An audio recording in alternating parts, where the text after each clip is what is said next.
At Canik Firearms, we believe in the power of freedom. Freedom to protect, to defend, and to live confidently. That's why we're proud to introduce the Canik Mete MC9L and MC9LS, precision-engineered pistols designed for today's American. Whether you're carrying concealed or out at the range, the MC9L and MC9LS are built for accuracy, durability, and comfort. These pistols are the perfect blend of performance and dependability, because freedom isn't just a right, it's a responsibility. Canik, superior firearms.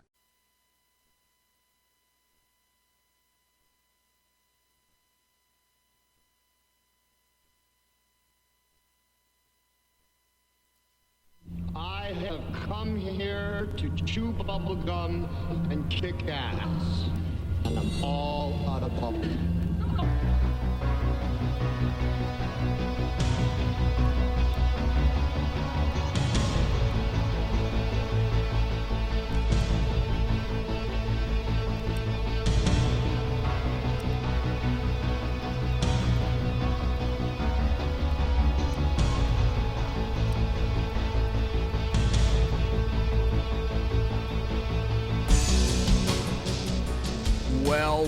Well. What a night we're going to have tonight.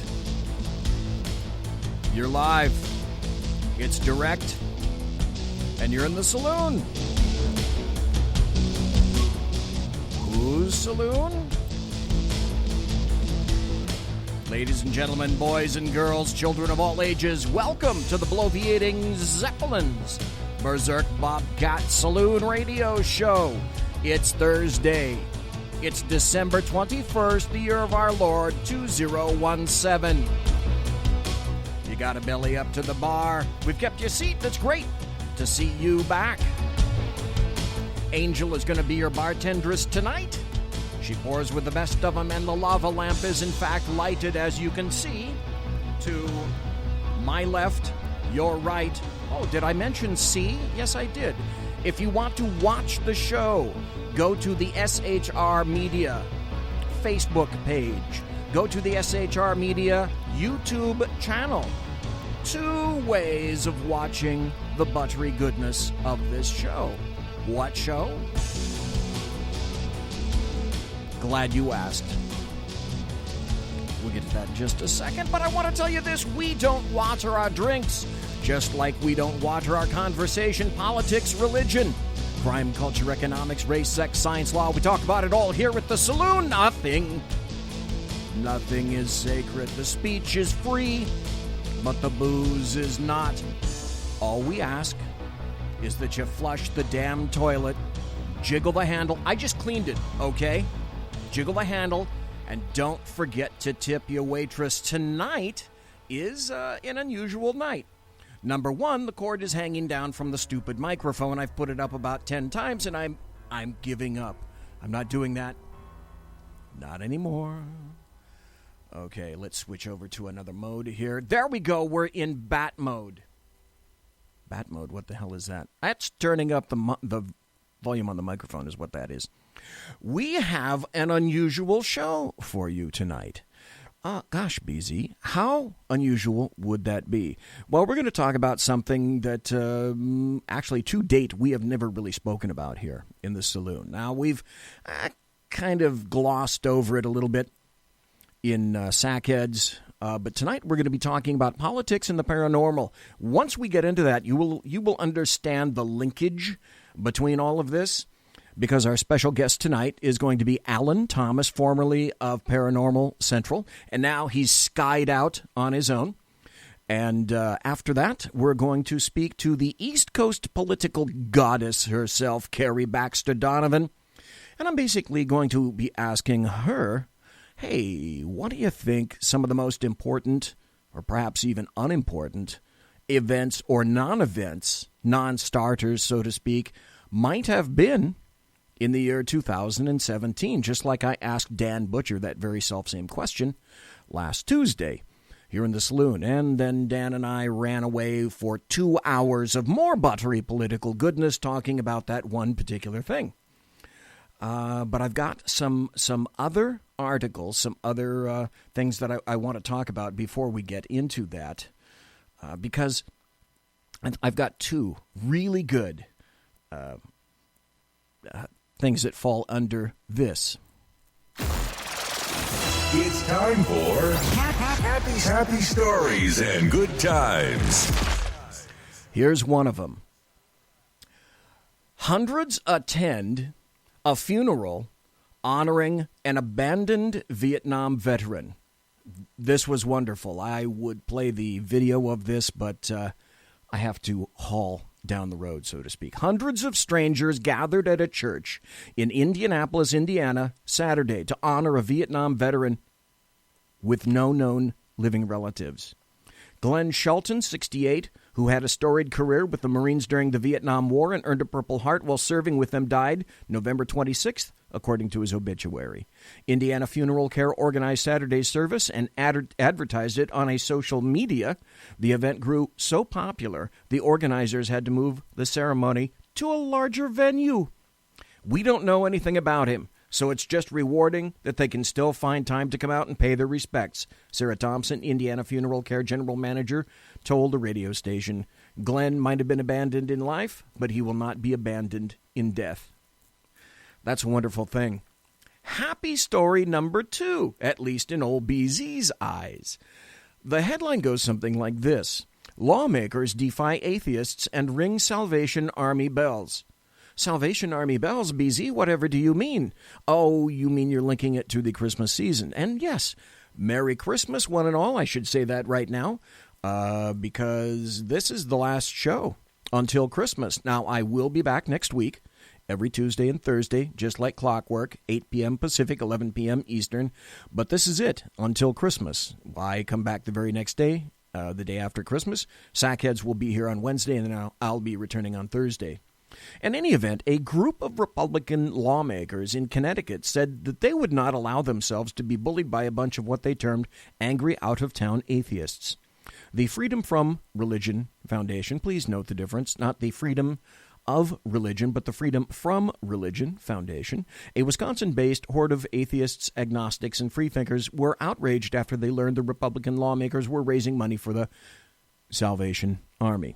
I received a letter from the group, and they suggested quite strongly that I should refrain from volunteering from any organization or charity that is religious-based. State Senator George Logan told the Todd Starnes radio show. For the several past years, Republicans in the Connecticut House and Senate have volunteered their time to ring bells during the Salvation Army's Red Kettle Drive. And, of course, you see the red kettle just about everywhere. We urge you to consider, the letter wrote, supporting only secular charities in the future. At Canik Firearms, we believe in the power of freedom. Freedom to protect, to defend, and to live confidently. That's why we're proud to introduce the Canik Mete MC9L and MC9LS, precision-engineered pistols designed for today's American. Whether you're carrying concealed or out at the range, the MC9L and MC9LS are built for accuracy, durability, and comfort. These pistols are the perfect blend of performance and dependability, because freedom isn't just a right, it's a responsibility. Canik, superior firearms. This will ensure that representatives do not give the appearance of promoting an overtly Christian mission, and will prevent citizens from feeling ostracized by their elected representatives because of their religious beliefs or sexual preference. I wonder what sexual preference has to do with a red kettle. Imagine that. Anyway, in my estimation, that's a happy story and a good time. I don't have... Oh, yes! I do have time for one more. I got about 2 minutes. This, according to BZ, is a happy story. DA, District Attorney.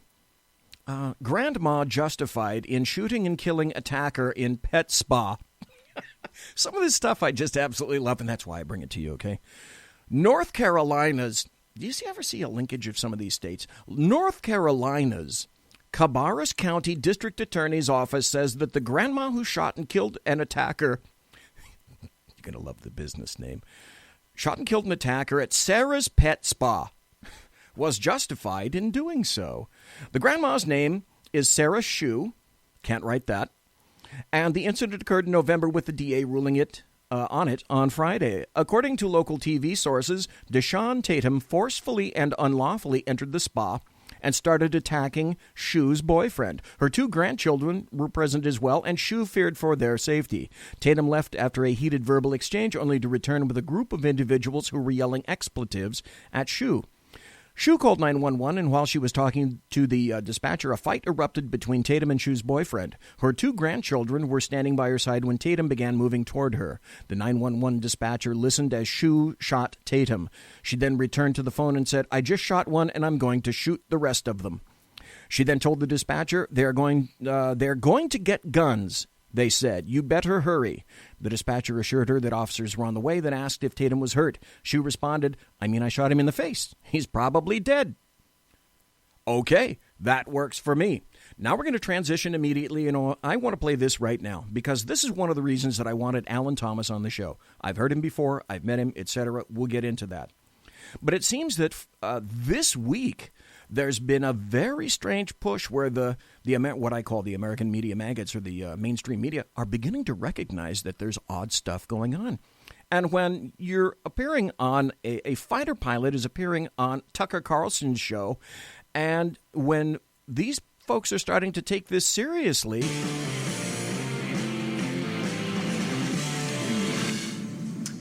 UFOs have been the then I think it's time for everyone to take it seriously. stuff of conspiracy theorists for decades, often mocked for talking about it, but maybe they shouldn't be mocked. Commander David Fravor spent 18 years as a naval aviator, a pilot. In 2004, he had an unforgettable encounter with an aircraft he said was defying the laws of physics. Former Commander Fravor joins us tonight. Thanks a lot for coming on tonight. Tell us what you saw. Well, we had launched on a routine training mission. When we joined up, we were told that the event was going to be canceled and that we had real-world tasking, and we were sent out to the west. Now, take in mind that this has taken place about 100 miles southwest of San Diego, between San Diego and Ensenada, Mexico, on a clear, perfect... Okay, by the way, stop right there. I'm going to get into it, but I saw a UFO, and it was in San Diego. Actually, it was in a little spirit near that, an area where my brother and his wife live, in Coronado. And it's very active, incredibly active military area down there. Day, blue waters.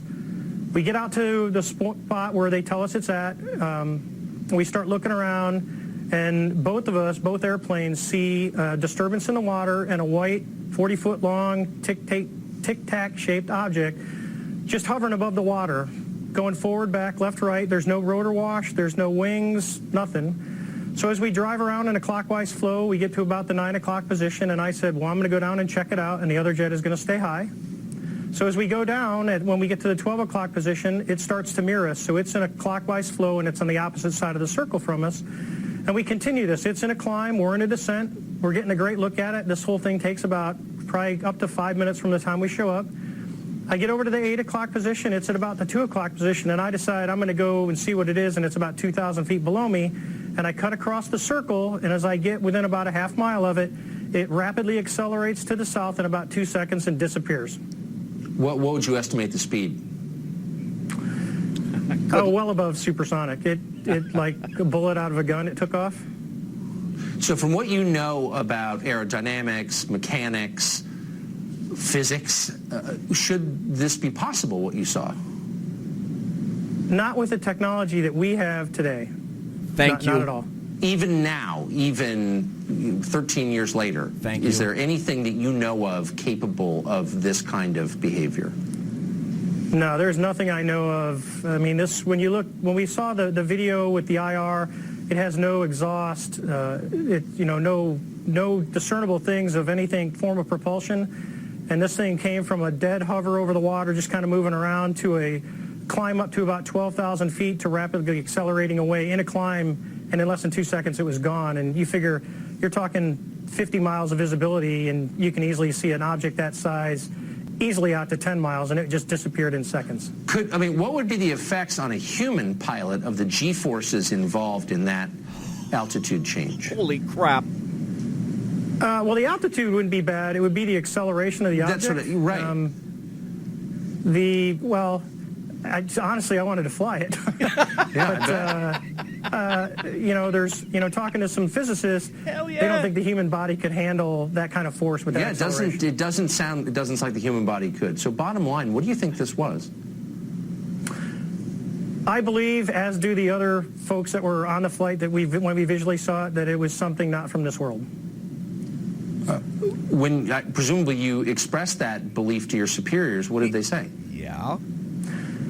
Well, actually, we caught a lot of grief getting back to the boat, and it got passed off as an event that no one could explain. Now, keep in mind, they had been tracking these for 2 weeks prior to us seeing it, and this was the first time that manned airplanes had been airborne. They'd been tracking it for 2 weeks prior. That's also called a clue.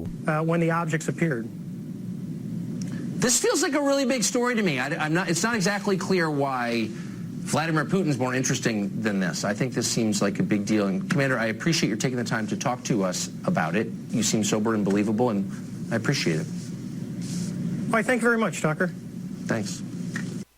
It is a big deal. At Canic Firearms, we believe in the power of freedom. Freedom to protect, to defend, and to live confidently. That's why we're proud to introduce the Canic Mete MC9L and MC9LS, precision-engineered pistols designed for today's American. Whether you're carrying concealed or out at the range, the MC9L and MC9LS are built for accuracy, durability, and comfort. These pistols are the perfect blend of performance and dependability, because freedom isn't just a right, it's a responsibility. Canic, superior firearms. It's a really big deal. It's a huge deal. Now, ramping up to this, that was one particular article, and I happened to watch that on Tucker Carlson. I think that guy was on not Wednesday night, not last night, but I think he was on Tuesday night. And I happened to be watching it because I record Tucker Carlson every night. And I got to that, and I thought, okay, finally this UFO stuff seems to be breaking kind of mainstream. But I was wondering, what are all these? Are these coincidences that various mainstream venues are starting to pick this stuff up? Because there was another article that just was released this week. Now, it was covered by any number of organizations, but here's one. This is from the UK Independent, and frequently, as you well know, if you listen to the show, I like to get a number of my articles, and I always make sure that I scan UK news, because I've discovered over the years they will cover things that the American media maggots here in the States will not. They didn't just happen to cover this. Lots of other organizations covered it, but in my opinion, the way they crafted the headline and the way they wrote the article basically framed this the best. And the article went like this. Pentagon admits it ran secret multi-million-dollar UFO program between 2007 and 2012. And again, this is from the UK Independent. The Pentagon has admitted it ran a secret program tasked with investigating sightings of unidentified flying objects, or UFOs. Although the Advanced Aviation Threat Identification Program ended 5 years ago when U.S. defense officials shifted attention and funding to other priorities, it remains unclear if it has continued to investigate sightings of mysterious vehicles. The program ran from 2007 to 2012. The interesting thing about this article, and the interesting thing about the way that a lot of other media organizations all seemed to cover this, and I was curious, is it because of the slant with regard to the Pentagon? Is it because of the slant with regard to the government itself? Or is it the slant because of the cash that's involved, and that the government is specifically saying, yeah, we spent money on this program? And the other thing is, I was wondering, okay, is the UFO issue, is that the critical element of all this, or is it just sort of the underlying subtext? And the way they framed and crafted this article, it seems quite obvious to me that they did this in terms of they're actually bringing and acknowledging that UFOs exist, and they're bringing this to the forefront. Alan Thomas was supposed to have called by 8:15. It's 8:20. I'm checking my social media to see if there's anything going on, and I haven't received a message. So we may be involved in a Semper Gumby situation, and that is always flexible. So if he doesn't call in, I've got some other places that we can go, and we may not go all that much paranormal. But one of the other things that I can do is I'll tell you about a particular experience that I had personally, and it was down in San Diego, Coronado specifically.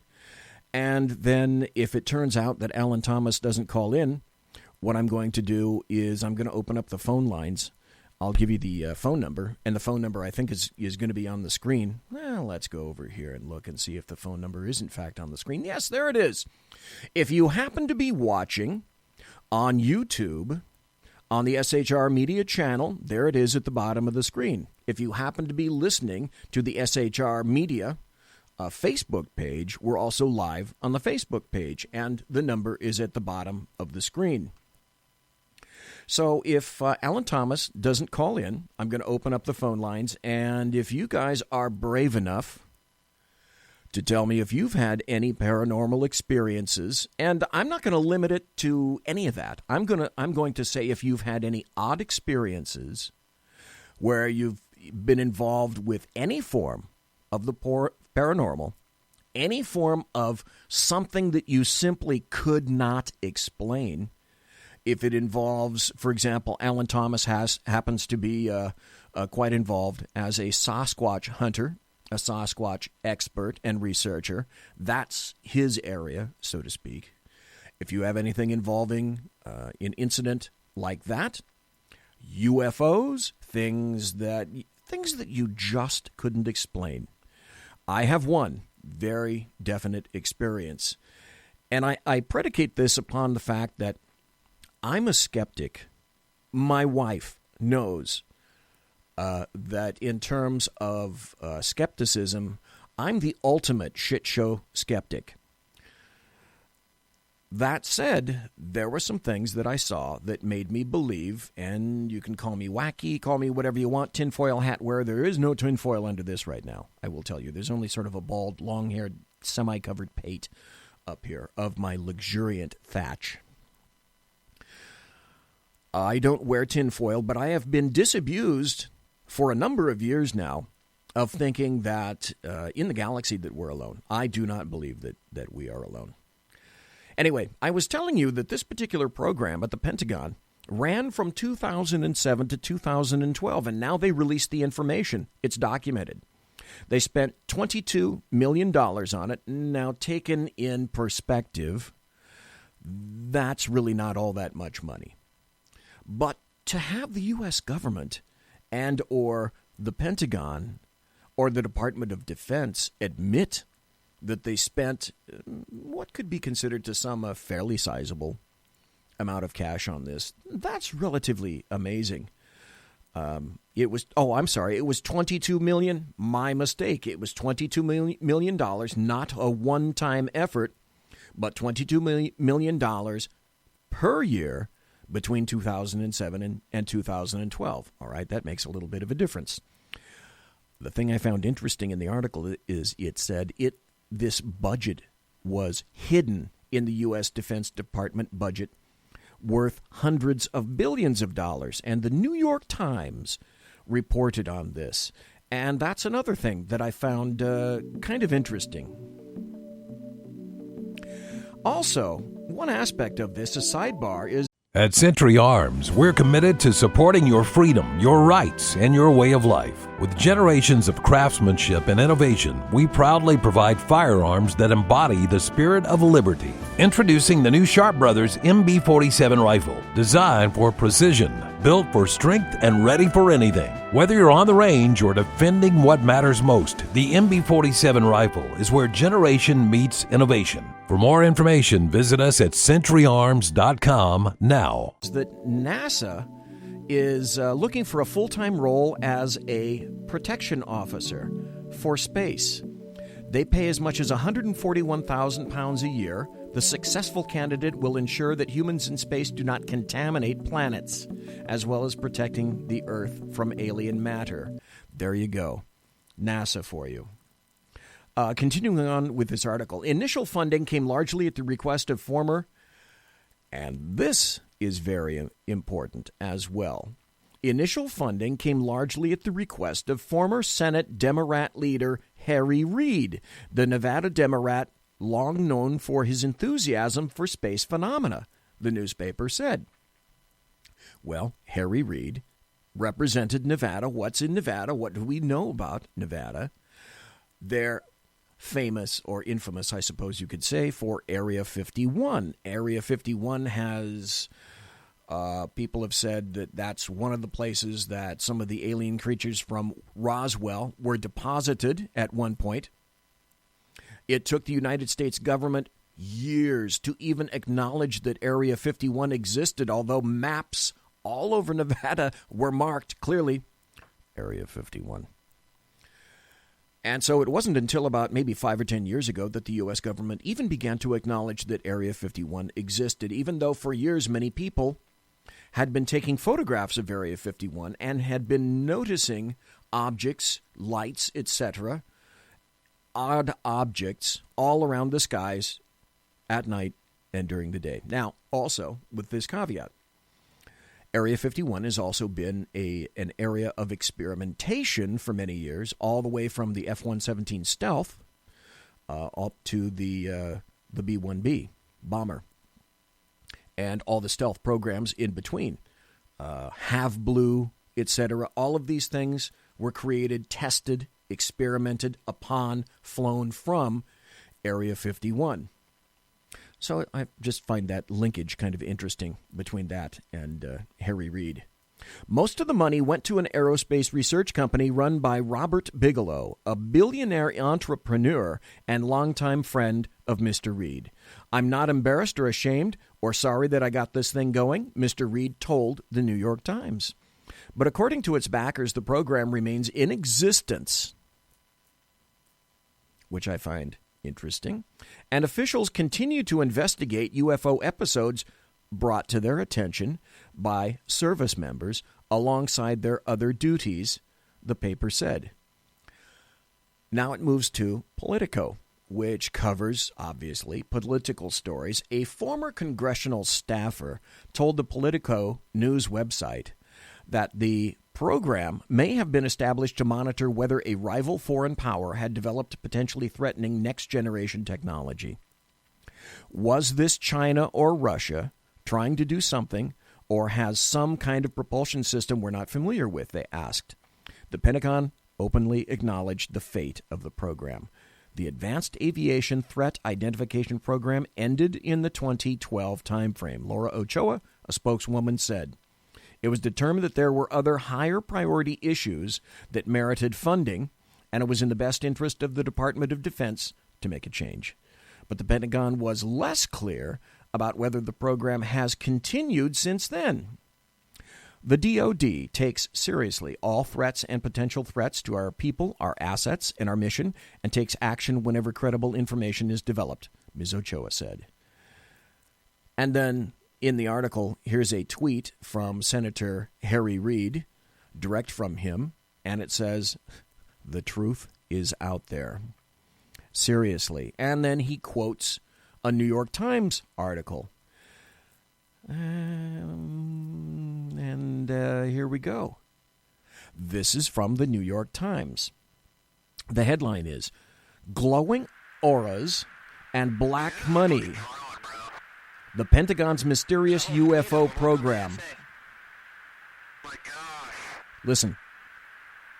They're all going against the wind. The wind's 120 knots from the west. Look at that thing, dude.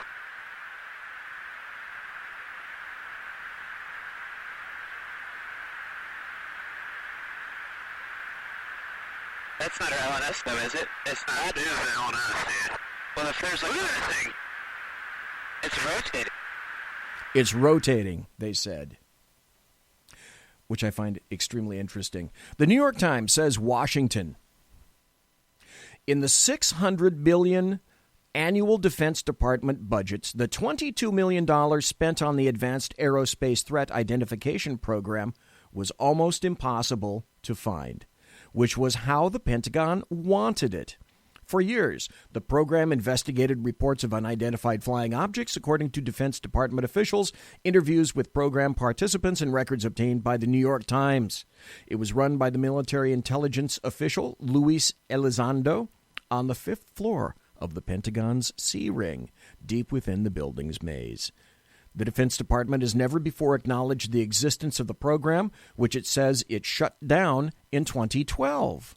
But its backers, again, another separate source, its backers say that while the Pentagon ended funding for the effort at that time, the program remains in existence.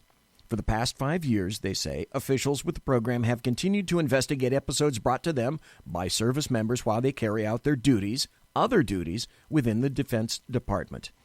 The shadowy program, parts of it remain classified, began in 2007 and initially was largely funded at the specific request of Harry Reid, the Nevada Democrat who was the Senate majority leader at the time, and who has long had an interest in space phenomenon. Most of the money went to an aerospace research company run by a billionaire entrepreneur and longtime friend of Mr. Reid's, Robert Bigelow, who I mentioned before, who's currently working with NASA to produce expandable craft for humans to live in space. It's time for a break. I'm going to see if, and I've been looking at my media here, I believe that I have a number which I'm going to attempt to call, and we're going to go for a break. We might have to make it a double break depending on whether or not I can get in touch with Alan Thomas here. So, in any event, even if that doesn't go all the way through, if Alan doesn't show up tonight, we're still going to stay on this topic for a while, and then, as you would well expect, well and truly. At Canic Firearms, we believe in the power of freedom. Freedom to protect, to defend, and to live confidently. That's why we're proud to introduce the Canic Mete MC9L and MC9LS, precision-engineered pistols designed for today's American. Whether you're carrying concealed or out at the range, the MC9L and MC9LS are built for accuracy, durability, and comfort. These pistols are the perfect blend of performance and dependability, because freedom isn't just a right, it's a responsibility. Canic, superior firearms. Expect. Oh boy, do I have politics. I'm going over the break, but that's all right. I've told you this before. I run the computer that's right in front of me that runs the video camera. That's on Windows 10. That's a brand new computer that I bought for the studio. The one off to my right over here still runs on Windows 7. So I have to be very careful with this. I can't stack it up too much. Customarily, I'll run a show off of whatever search engine I go to, and I'll run it off of anywhere from 10 to 15 to like 17 tabs. And I just go down the line, tab to tab to tab to various articles, and all the sound cuts that I want, I have to line up chronologically. For this show tonight, it's a wealth of options. There's so much going on in politics. I'm surprised that I haven't crashed that computer that you can't see over here, because I have, for the first time ever, and I don't think this computer's ever had to handle it before, I have 27 tabs open, and that's 27 separate stories that in 2 hours there's no damn way I'm going to be able to get to. So if you think that BZ lacks for material, no. What he does lack is a guest. But wait, fear not. BZ may in fact not lack a guest, because if you were listening earlier, you know exactly who I'm talking about. We're going to go to a break, and I'm going to see if I can make a quickie phone call. And don't you go away. We are going to talk about some paranormal stuff, and come right back. Conservative media done right. You're listening to the SHR Media Network. Hey, it's Sean from the Sackheads Radio Show. Also one of the owners here at the SHR Media Network. Are you opinionated? Have you ever wanted to do your own show? Have you ever heard somebody like the Sackheads and go, yeah, I could probably do that better? Well, now's your chance. Send me a 5-minute clip at sackheadsradio@gmail.com, and maybe you can be part of the SHR broadcasting team. sackheadsradio@gmail.com. Times are dark. The people are misled by corrupt politicians, lied to by establishment media, and deceived by the false messages of Islam. A nation looking for direction needs a guide. It needs a man with a cane. I'm Dave Milner. Join me on Spreaker, SHR Media, Pundit Press Radio, and YouTube through the SHR Media page for a different kind of commentary on the unpleasant blind guy. Because the truth is not always pleasant. In a world controlled by corrupt politicians, You got a business. That you didn't build that. a team of ordinary men emerge from the ashes to give voice to the voiceless and hope Alan, to it's the BZ hopeless. on the radio show. Are you there, sir? Sackhead Sean. Dude, I'm not saying calf for the stupid bro. Sackhead Clint. All good friends of ours usually show up drunk. Also starring Sacco as the producer. I'm a little bit drunk, 'cause I'm drinking. They are the Sackheads Radio Show. Every Wednesday at 8 p.m. Pacific on SHRmedia.com. The bloviating Zeppelin. He's big-footed enough radio shows to last a lifetime, courtesy of Sean, Clint, Ken, and Jersey Joe. Now it's time for him to waddle on his own 2 feet via the glorious SHR Media. Gird thy loins for the bloviating Zeppelin's Berserk Bobcat Saloon. Coming soon to ossicles near you. Excelsior. Conservative media done right. You're listening to the SHR Media Network.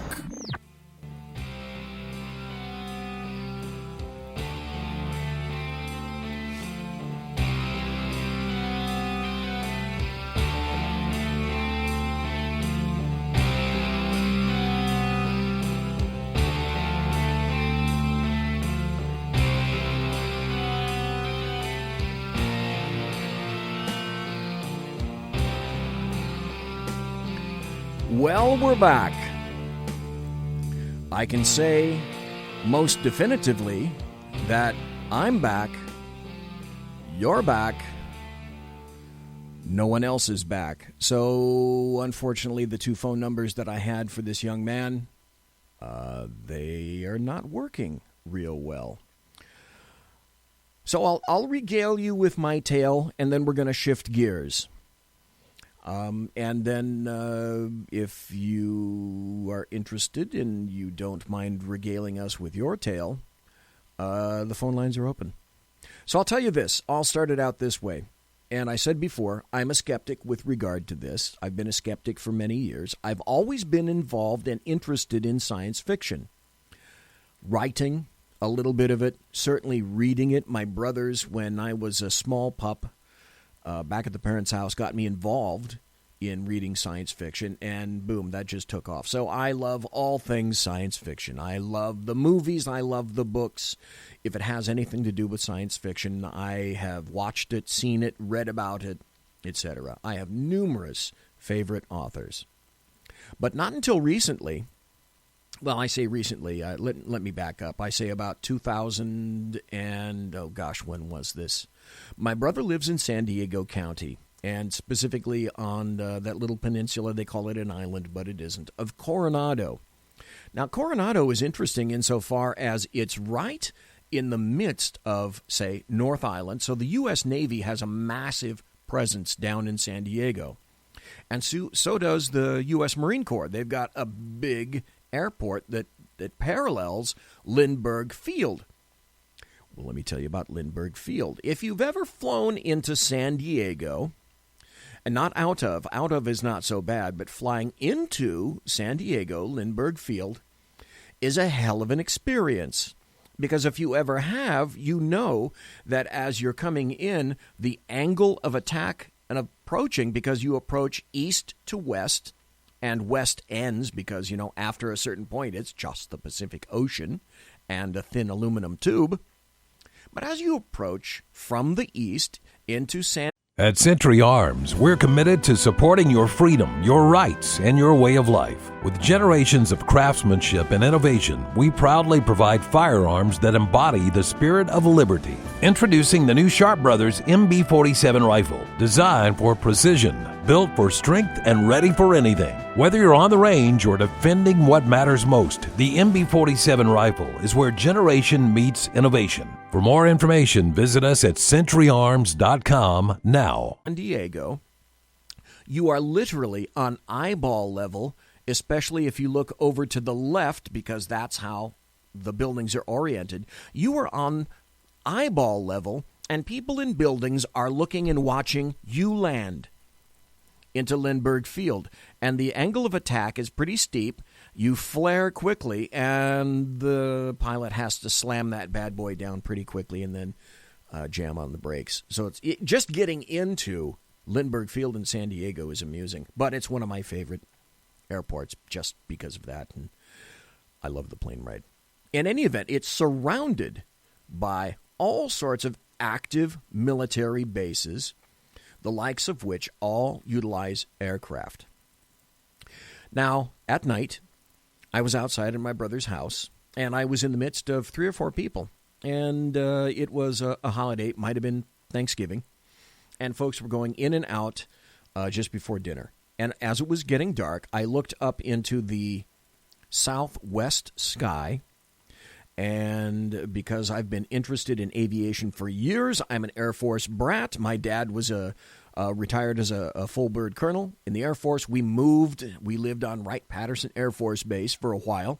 And I used to watch the B-52s take off and come in and land. Some of the guys used to wave to me back then. So being an Air Force brat and also from McClellan Air Force Base in Sacramento, I knew all my Cold War aircraft because that's what my dad did. And I've been familiar with aircraft for many, many years. So I know the characteristics of an aircraft. As I looked up into the sky, there was a point of light big enough that I could see it and identify it and note that it was much different from the rest of the background in terms of its brightness, and it wasn't a star, and it wasn't the moon. Obviously, I'm not a dolt. I know the difference between the two. As they say, this one took definitely non-ballistic movements. Now, there are 3 axes in aircraft. There's roll, like this. There's pitch, which is up and down. And there's yaw, which is left to right. And every craft that flies ballistically, the technology the likes of which we're familiar with as human beings on this planet, they act accordingly to the laws of gravity and the laws of ballistics in terms of if something moves, it's going to be straight or it will arc. But it won't act in a fashion that I watched this point of light do that particular night.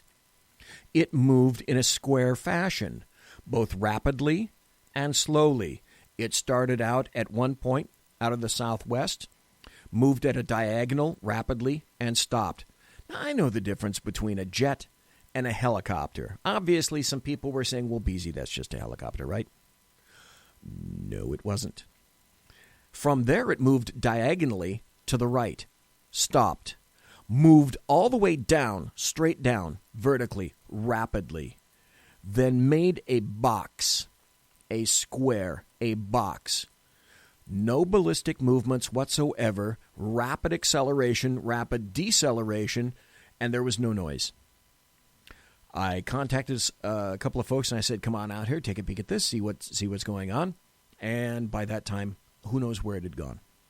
And what could I do? What could I say? At the time, not everyone was equipped with these things, with smartphones. And so even if I'd wanted to take a video of that, these things still, as good as they are, don't take great video at night. In any event, that's what happened to me. Now, we're going to see how brave some of you may or may not be. I see Jersey Joe's in chat, Mike's in chat, White Mamba's in chat. I see, Simone, you're in chat. Good to see you. And I see one viewer. If any of you would like to call, and I'm going to give you about 2 or 3 minutes to get your guts up. And if I don't have any calls, then we're going to move on. And as a matter of fact, I already, like I said, I have the East Coast political goddess, Kari Baxter Donovan, all lined up. And so in the next few minutes, if I don't get a phone call, then I'm going to go to Kari Baxter Donovan. Kari, if you happen to be listening, wait a minute, look out. We do have... All right, go ahead, mystery caller. I just picked you up right off the bat. Go ahead. You know the topic that we're talking about? It's the paranormal, UFOs, anything like that. Do you have an experience? Well, this is Mike. I have a friend that recounts this story to me several times, almost just about every time I see him, about an object the size and shape of a baseball diamond, 90 feet by 90 feet by 90 feet by 90 feet. Okay. And he tells me that he sees this thing for less than 30 seconds, and it turns on an edge and just shoots off in 2 seconds, just like the guy said earlier, and he, every time I see him on Facebook, he's telling this story. And I kind of don't believe him, but then again, if all this stuff is, if the military is talking about this stuff, and that pilot says what he says, and he saw what he saw, then how can you not believe these stories? Well, there's a big difference. I still retain a bit of skepticism on a lot of this for this reason. At more than any other time in our history, everything is on video. We carry video with us. We have video in the automobiles. We have video all over our cities. We have people that carry specific video cameras just for that, not just smartphones. Mm-hmm. And so I find it challenging. I won't say impossible, but I find it challenging that we don't have more good video of things that have occurred in front of people. Now, having said that, people don't go into certain situations or locales. Hey, Mary Brockman, good to see you. And people don't go into certain locales and they say, you know what, I'm going to have a Bigfoot encounter, or I'm going to see a UFO tonight. Or when I go to sleep or I go into this particular hotel, I have a pretty good idea that I'm going to come in contact with some kind of a ghostly apparition inside. At Century Arms, we're committed to supporting your freedom, your rights, and your way of life. With generations of craftsmanship and innovation, we proudly provide firearms that embody the spirit of liberty. Introducing the new Sharp Brothers MB-47 rifle, designed for precision, built for strength, and ready for anything. Whether you're on the range or defending what matters most, the MB-47 rifle is where generation meets innovation. For more information, visit us at centuryarms.com now. So when these things happen, folks are not prepared. I understand that completely. Or maybe these events are just take place so quickly and folks are stunned that the first response is, well, hey, hang on there a second, UFO. I need to go get my video. So I understand that. I get that. But I'm just thinking I have to do the numbers. And the numbers tell me that pretty soon, if these things exist, somebody's going to get a really damn good video or photograph of this kind of stuff. But I don't know. Were you here at the beginning of the thing when Tucker Carlson spoke to the Air Force commander who was flying the FA-18 and saw the UFO? Yeah, I heard that, and I also heard you read the article about Mr. Elizondo. Right. And I put in the chat room that he did appear on the Glenn Beck show earlier this week, talking basically about this. So I find it interesting because Tucker Carlson's not a madman, and I think the reason that he wanted to have that specific guy on is because he lent his overall demeanor lends and his aptitude, his intelligence, his training, education, and experience all lend credence to what he had to say. That lends credence to his veracity. Here's an Air Force pilot that is highly trained in a situation like this, and even this guy, having seen a UFO, now the stuff is starting to come out. And with that kind of thing, how can you really doubt what this guy saw? I do not doubt in the slightest what he saw. Do we know for a fact that he saw a UFO? Well, literally, by definition, it was flying. It was unidentified, and it was an object. So, okay, technically that works. Do we know Do we know for a fact that it was not man-made? Well, I would suggest if it's exhibiting what I term non-ballistic movements, the possibility for that goes way up. Yeah, you're right on that. And look, you talked about Harry Reid and how he got this funded, and I mean, I've always said this about politicians. If they want to get something funded, if they want to get a pet project funded, they'll find a way to get it funded, you know. He obviously wanted to get this project funded. And remember, you talked about Area 51. Area 50 and how far it goes back. I mean, Area 51 goes way back. It even goes back to the Blackbird, you know. It's funny you should mention that. Yeah.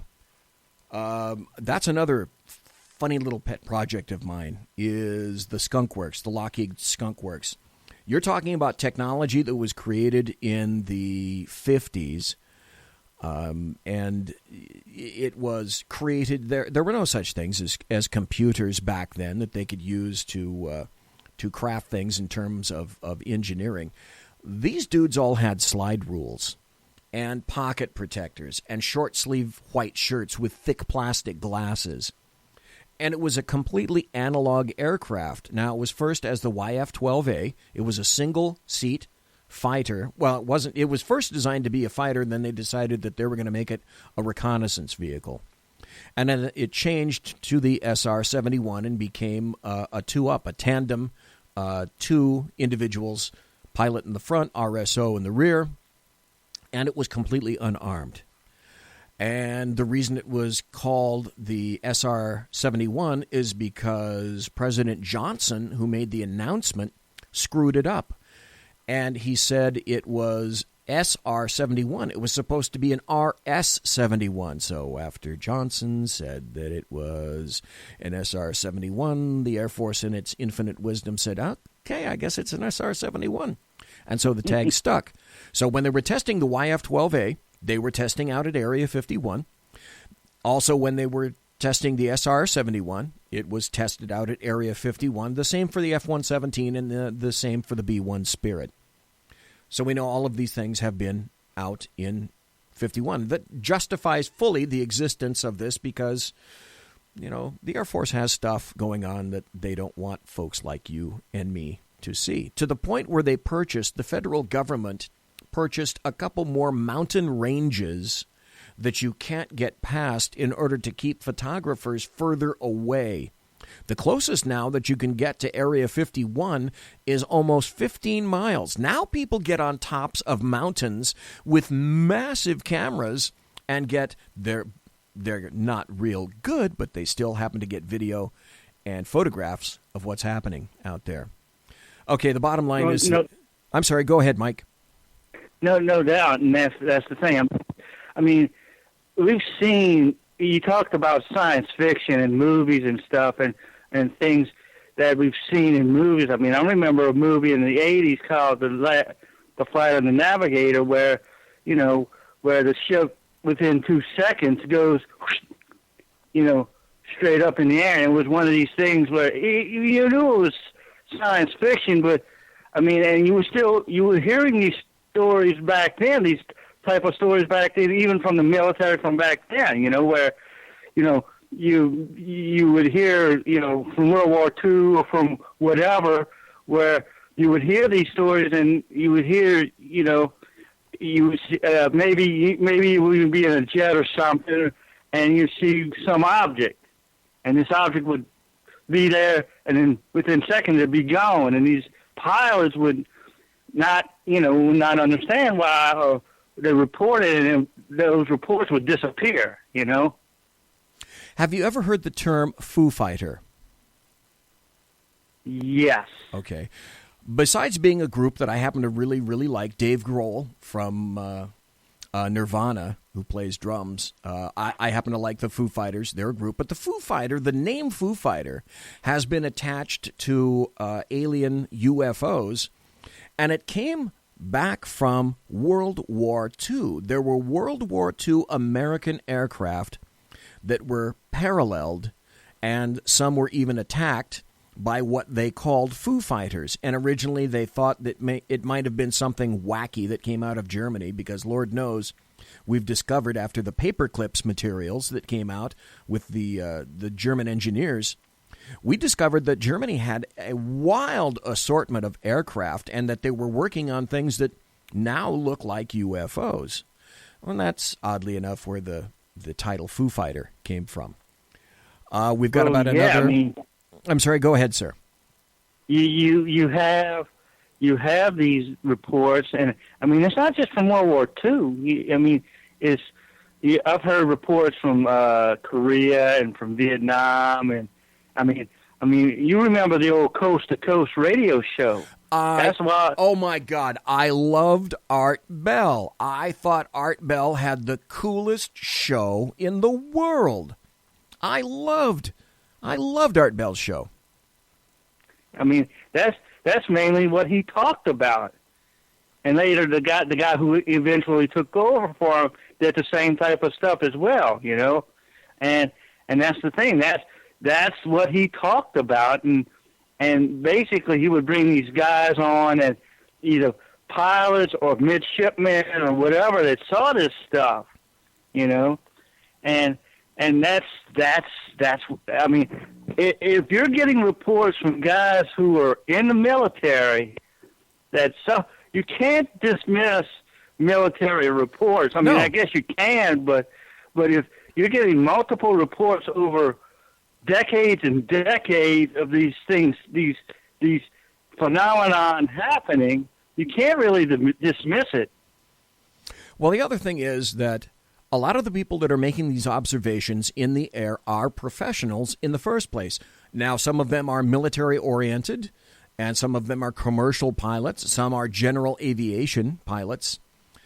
So, to me, just by dint of the fact of what they do and what it takes to become a pilot, whether you're flying for the military, whether you're flying commercially or private, you're generally going to be a very high-trained individual, and you're looking to the skies, and you can recognize something that fits and something that doesn't. And that's why inherently I give a lot more credence to people that are trained in this fashion than I do simply somebody that happens to be standing on the ground and may not know their arse from a hole in the ground itself. There's a reason why most of the people who've flown into space are ex-military. That's where they generally draw these people from. Is they draw these people from the Air Force. Lovell and all the rest of those guys that flew on the Apollo missions and the Geminis and those type of things are all ex-military, and that's why a lot of these reports I've heard from these ex-military guys, I believe, Well, I believe them too, and they were all ex-military. They were Navy pilots, Air Force pilots, and there were even a couple of Marine pilots that happened to be in there as well. Nobody in chat. We still have a pretty good chat roll. We still got Jersey Joe. We got yourself there, Mike. We have Simone of Simone Says. We have the Mamba in there, Mary Brockman, and one viewer. Now, Kari Baxter Donovan, if you happen to be listening, I also sent you a text, and I also sent you a message on Twitter. So, Kari Baxter Donovan, if you happen to be listening, call back at about 3 or 4 or 5 after, and we're going to put you on the air and talk about some other things like that. Because after the top of the hour, I've given up on Alan. I'm going to have to find out what happened to him. I've sent him a couple of messages, and I've not yet received a reply. So this doesn't look very good, especially after I hyped the crap out of him all day on Facebook and on Twitter. So now I look like a moron. But, hey, these are the things. That's why I say show prep, folks. It's all about show prep. Important safety tip from me to you. While we're here, Mike, have you ever had any experiences of anything that you just cannot explain yourself? There was a time that, I'm in my neighborhood, and I'm one of these long, hot summer days that all my friends were either hunting or doing other things, and I'm sitting down, and all of a sudden I see this dot in the air. It's about the size of a mid-sized automobile. Okay. And it's sitting there, and it's a black dot, and it's just hovering there. And all of a sudden, within, it starts going from side to side, and then all of a sudden, within, let's say, 4 or 5 seconds, it's gone. Can't understand it.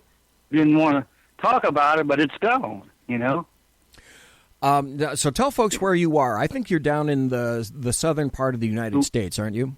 Louisiana? I'm in Louisiana. Okay. I'm on the bayou in Louisiana, and it was like I said, it was one of those really hot days. And I mean, you could. I'm between my little neighborhood lives between a couple of oil, gas pipelines, natural gas pipelines. That, I mean, what was one of the things that was always said? Oh, it's a balloon gas, or it's gas, or it's a weather balloon, or whatever. Yeah, that type of thing. I wasn't gonna report this thing because I would have gotten, you live between these gas pipelines, and it's probably just something happened and exploded or whatever, which I knew at the time wasn't true because there wasn't any report of an explosion on the pipeline, Okay. So, Mike, it's the top of the hour. We're going to have to go. I'm afraid to have to cut you off. Hey, boy, that was quick. I just got a text from Jersey Joe, and like I said, I haven't heard anything from Alan Thomas, and if I'm not mistaken, I think this might be Jersey Joe calling in, who said that he had an event occur to him. Now, I want to tell you about Jersey Joe. Jersey Joe is the guy that has the show on just before me, and he even said his daughter, like I said, I hyped the crap out of this all week on Facebook, on Twitter, and Jersey Joe said, even my daughter, Jordan, she wants to listen to this thing. So, number one, Jordan, I'm really sorry. I apologize to you. So, Jersey Joe, with the show that's on before me, the Reaver of Common Sense. Jersey Joe, what do you got? What do you got, mister? How are you doing, BZ? You're up late at night. Oh, yeah, it's late here, but the wife and kid are still up. And my daughter kept telling me, well, call in, Dad. Call in for him. Which story would you like to hear? Well, God, how many do you have? I'll take whatever you got, miss. At Century Arms, we're committed to supporting your freedom, your rights, and your way of life. With generations of craftsmanship and innovation, we proudly provide firearms that embody the spirit of liberty. Introducing the new Sharp Brothers MB-47 rifle, designed for precision, built for strength, and ready for anything. Whether you're on the range or defending what matters most, the MB-47 rifle is where generation meets innovation. For more information, visit us at centuryarms.com now. Well, I'll give you two quick ones off the top of my head because I know you got Kari coming up soon. Okay. Day my father was shot, I was actually staying with a close family friend. And I was in the car. She was driving me to where the hospital was. And, I was 9 years old, and I'm crying my eyes out. Oh, crap. My head's up against the window, and all of a sudden, I heard my godmother, who had been dead for 2 years. I heard her voice just say to me, he's going to be fine. And I had an instant relaxation, stop crying, stop being upset. So I figured, okay, maybe that one's nothing. Maybe that was in my head. Okay. That, about a year went by. Now, when my dad got shot, his boss got murdered also the same day. So it was a robbery? No, just a guy walked in, shot up the place, walked out. A nut. Yeah. My dad survived, but his boss got 2 shots, point blank, 357, right between the eyes. But I was, like a year later, I was in the shop walking, and all of a sudden, I saw my dad's boss walk across the shop. He looked towards me, nodded his head, and kept on walking and disappeared. Let me tell you, you're about 10 years old at that time. I don't want to say I was scared, but it was like, did I really just see what I think I saw? Yeah. How do you react to that? Yeah, it was just like, and I walked into the office, I was like, I just saw Bill. And my mom's like, what the hell are you talking about? Sure. You're on and drugs, I explained kid. it to her. Yeah, we're getting you drug tested immediately. And let's see, another one. 21 years old, over a friend of mine's house that I had been told it's haunted. Okay. Never believed it. We're upstairs. We're in the bedroom, bunch of us, about 3 of us, having a private conversation. All of a sudden, the door pops open. Strange, because it was at the top of the steps. The house was built like the 1940s. So those steps were nice and crickety. And this is Trenton, New Jersey. Houses weren't kept up that great. So Joe, go shut the door. I get up, shut the door. Turn around, walk back to the group. They said, hey, you going to shut that door? And they start laughing. I'm like, what are you talking about? I turn around, door's wide open. Look down. You can hear someone. If they came up the steps, you would hear them. Okay. So shut the door. I said, this time I'm locking it. Tried the door, nothing. Got to the group. And I'm talking, you're taking like 3-4 steps to where the group is. Joe, you're going to shut that door, and they start laughing. Turn around, wide open and unlocked this time. So I hurry up, turn around, nobody there. Now, they said that there was an owner there during, I think, the 50s. He ran a business out of his house. Okay. The business went bankrupt. The wife took the wife and kids. So he walked into the basement and hung himself. So they said he had been haunting the place for years. The last story I can give you real quick. Me and my wife bought our house that we live in. And all of a sudden, we started to notice separately, and we never said anything at first. I'd be in there, all of a sudden I'd hear kids laughing. Nobody else is in the house. Okay. So I thought it may be just my imagination again. A couple nights later, my wife tells me she hears the same thing. And for about a year, we would hear kids laughing in our house, like a group of kids. We never could pinpoint what it was. I would go outside to see what's going on, everything. Never could pinpoint exactly to what it was. Okay. I'll tell you what, I'm getting a lot of feedback on this. Something is happening to Skype. Thanks for calling in. I'm going to have to zip out. Yep. Thank you ever so much, Jersey Joe, for that. I really appreciate it. And by the way, as a plug, folks, you can listen to Jersey Joe. He's on Monday through Friday. He's not going to be on tomorrow night, but he's or Monday because of Christmas. But customarily, Jersey Joe is on Monday through Friday on the SHR Media Network, shrmedia.com. And he starts just before me. He's on for 2 hours every night. How the hell he does it? He's a machine. Jersey Joe, you're a machine. And I start at 8 p.m. Pacific. You start at 6 p.m. Pacific and 9 o'clock Eastern, which is where you are in Florida. So, folks, Monday through Friday, Jersey Joe, you got to listen to him. Jersey Joe, thanks for calling in. No problem. Merry Christmas to you, my brother, and Merry Christmas to everybody else. Merry Christmas. My apologies to you about Alan, and say I'm sorry to Jordan for me, please. I will. Don't worry about it, brother. It happens. All righty. Thank you, sir. Okay. We are going to move on. Oh, wait a minute. hell with the brakes. Let's take this. This is probably Kari. Hey, is this Kari?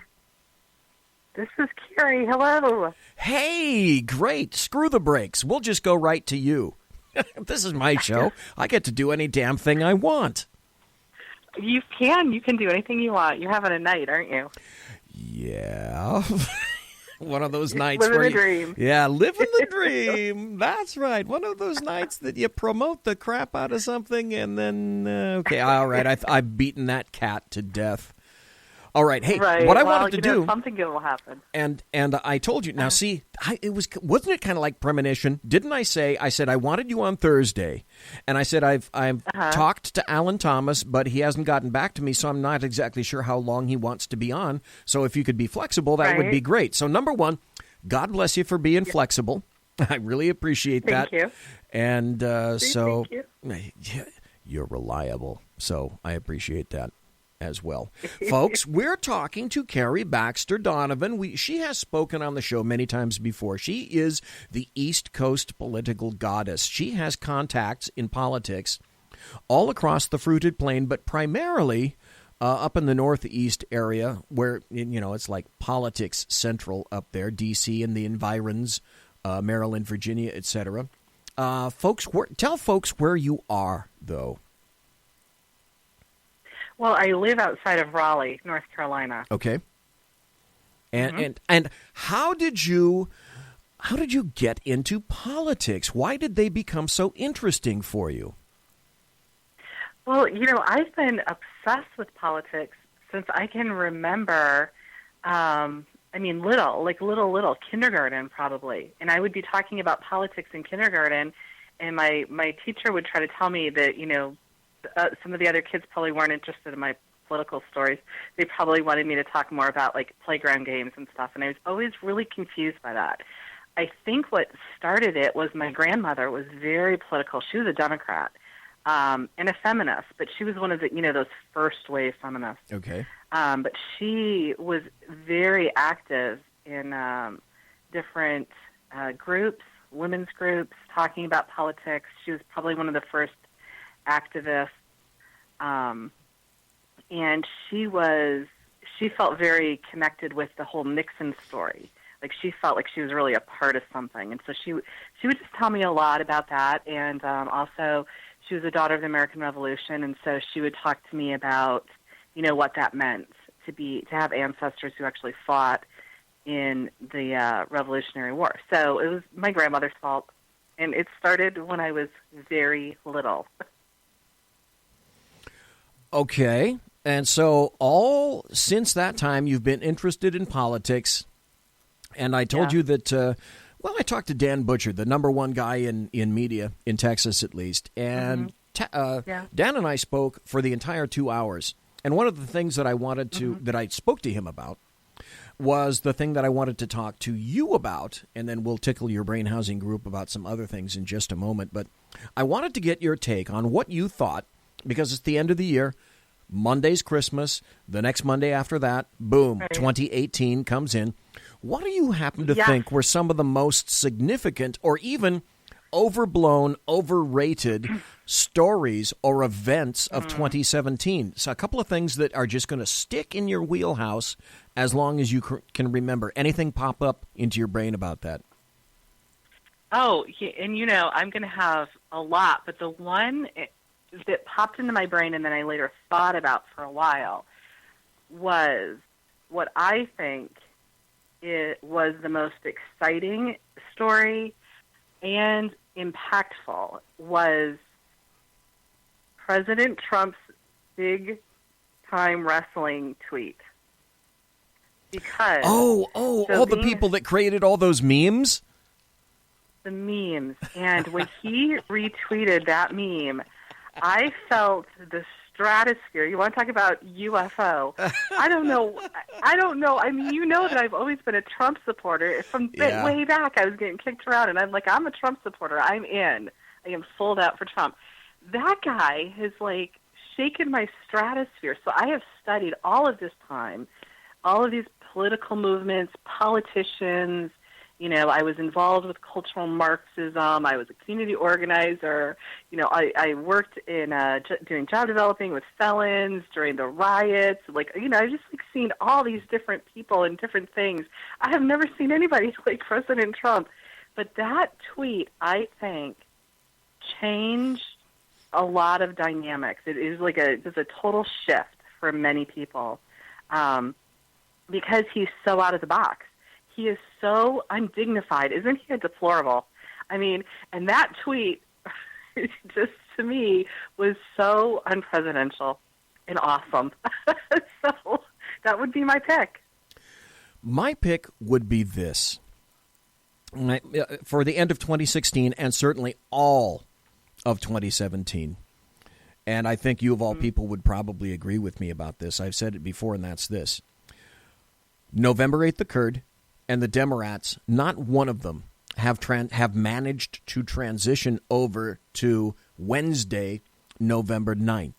They decided the next day that they were going to create the meme of Trump and Russia and elections and hacking. And they found it, they laid it on thick, and they stayed with it. And the thing that I find so delicious, I call it schadenfreude. The thing that I find so delicious is more and more every day with each passing week, we find the people that are actually involved in corruption, injustice, and even in league with Russia itself. Wait the fuck until you hear some of the stories I have later about you want corruption? Oh, my God. Tab after tab after tab after tab that have just occurred in the past week. And it gets better, Kari. It gets better every damn day because all these fingers come back. They all come back, and they start pointing to the Democrats. Worse and worse and we've been waiting for so long. I saw a trailer tonight for the movie Chappaquiddick. Now, I remember when I was a little kid, and I was obsessed with this, what is everybody whispering about this Chappaquiddick for? And I went to the library, and I found a bunch of books, and I just read and read and read. And I just, I get really involved in these stories. And so, for a long time there has been so much corruption. And people knew about it, and they would whisper about it, but nobody wanted to confront it. And then Trump rolls in, and he's just like, how about if I just, in your face, right? And so he's exposing all of this corruption. He's forcing this corruption to get exposed. Actually, tonight, just a little while ago, while I was reading about his very latest executive order from 8 or 9 hours ago, it occurred to me, oh my gosh, I almost can't look. What is mounting against the left right now and the corruption that's going to be exposed, and knowing they're too slow, they can't move out of the way. They don't even know what's coming. It's shocking with all everything that we see that's going to start coming out. Well, and I almost am embarrassed. I can't even. It's almost like a slow train wreck. I can't look because they don't even know how. They don't even know how to respond. They're so stuck in this Russia hacking. Some of them I think actually do believe that, but it's. What a wild time we live in right now. Oh my God! The Chinese. It was. They said, "May you live in interesting times," which is the Chinese equivalent of "Hey, fuck you," okay? Fastamazul.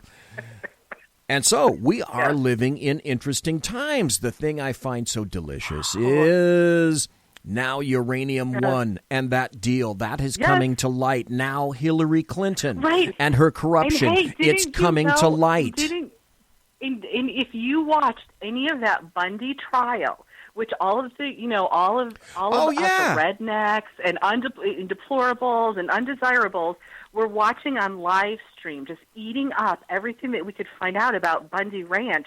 None of the mainstream media, that's the other thing, to watch them get completely cremated. At Canic Firearms, we believe in the power of freedom. Freedom to protect, to defend, and to live confidently. That's why we're proud to introduce the Canic Mete MC9L and MC9LS, precision-engineered pistols designed for today's American. Whether you're carrying concealed or out at the range, the MC9L and MC9LS are built for accuracy, durability, and comfort. These pistols are the perfect blend of performance and dependability because freedom isn't just a right, it's a responsibility. Canic, superior firearms.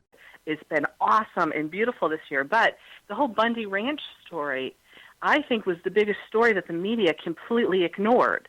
And that has, I believe, from what I remember of the story, we're going to find out that it had something to do. All of these things are going to start to come out now, right? The uranium in the Bundy Ranch, and the stealing natural resources and people's land, and all of this. It's almost like a million years ago when Obama was in office, and all of these things we were just like, watching on live stream and trying to get little tidbits from someone's social media or something, and now it's out. Well, you mentioned so that. exciting. You mentioned that, so we're going to go to that right now. Here's an article from the Washington Times, one of my many tabs that I had pulled up. Mm-hmm. This occurred 22, you said. This occurred just like you said today. Attorney General Sessions orders examination of Bundy case after mistrial over prosecution bungling. Government failed. See, I didn't even know about that. Oh, That's yeah. awesome. Oh, yeah. Yes. Government failed to turn over evidence. This came out of Fox News. God. This came out of the Washington Times. The Bundy trial was a full mistrial itself.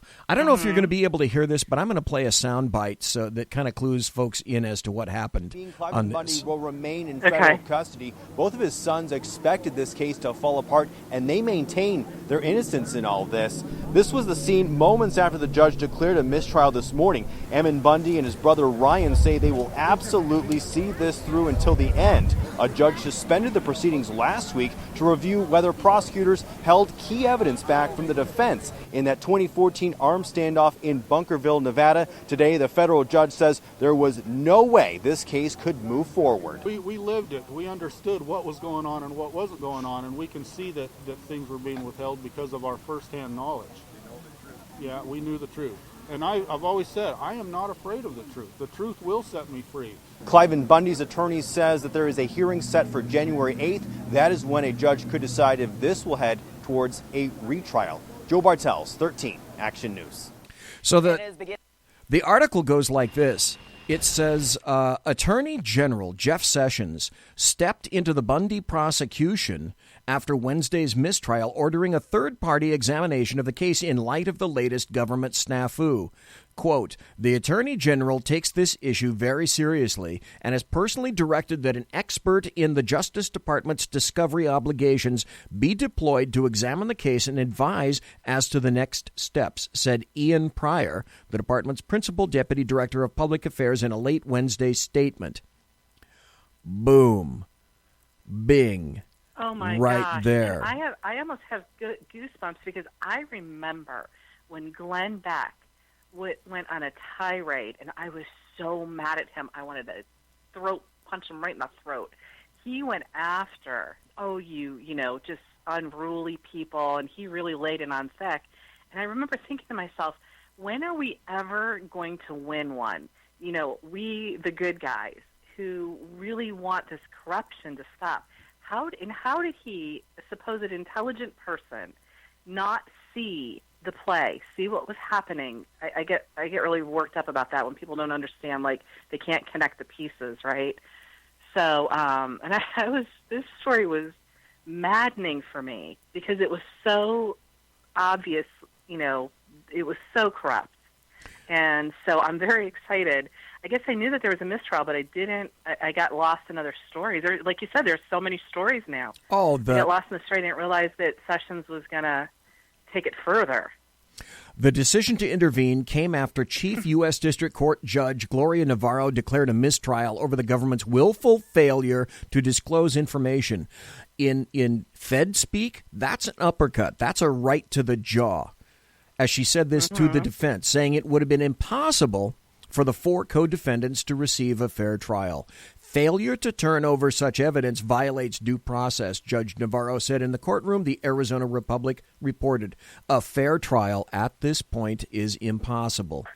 Nevada rancher Cliven Bundy, his sons Ammon and Ryan Bundy, and Ryan Payne of Montana have been charged with 15 felony counts stemming from the 2014 armed standoff with the BLM at the Bundy Ranch near Bunkersville. So it's like this. Knowing this, yeah, it's unprecedented, really. Knowing this, though, the attorney, you just mistrial, yeah. You going to try him again?